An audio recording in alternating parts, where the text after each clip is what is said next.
Hello friends, আমার চ্যানেলে তোমাদের স্বাগত। আজকে আমি তোমাদের সামনে নিয়ে এসেছি যে বিষয় তা হলো West Bengal state university 2024 philosophy general 2 critical thinking এর সাজেশন।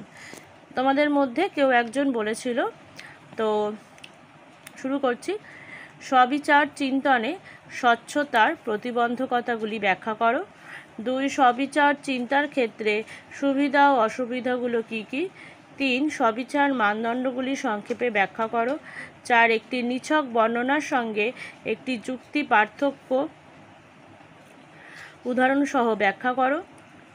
5 অবরাহ যুক্তি কাকে বলে, অবরাহ যুক্তির প্রধান বৈশিষ্ট্যগুলো কী কী, অথবা অবরাহ ও আরোহ যুক্তির মধ্যে পার্থক্য কী।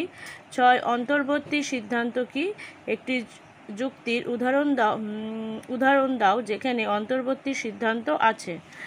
নেক্সট 7 ভাষার ব্যবহার কখন অনিশ্চিত হয়, তা কিভাবে ভাষাকে প্রভাবিত করে। 8 অস্পষ্টতা কী, এটি কিভাবে যুক্তিকে প্রভাবিত করে। 9 যুক্তি কাকে বলে, যুক্তি চেনার উপায় কী। 9 অথবা লুক্কায়িত যুক্তি কী, এমন একটি যুক্তি বাক্যের উদাহরণ দাও যাতে লুক্কায়িত যুক্তি বাক্য আছে। 10 ভালো স্ববিচার চিন্তাকারীর বৈশিষ্ট্যগুলি উল্লেখ করো। 11 সত্যতা ও যথাযথতার মধ্যে সম্পর্ক কী, যথাযথতার মধ্যে সম্পর্ক কী। 12 মুখ্য ও গৌণ গুণের জাত্যার্থের মধ্যে পার্থক্য করো।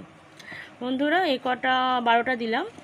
এই 12টা পড়লেই এর মধ্যে টিকা থাকে আর 10 নম্বর ব্রড কোশ্চেন থাকে আর শর্ট কোশ্চেন থাকে।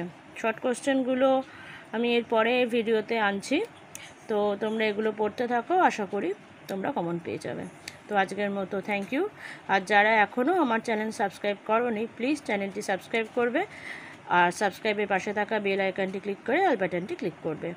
আর লাইক ও শেয়ার তো অবশ্যই করবে নিজের বন্ধুদের মধ্যে। Thank you.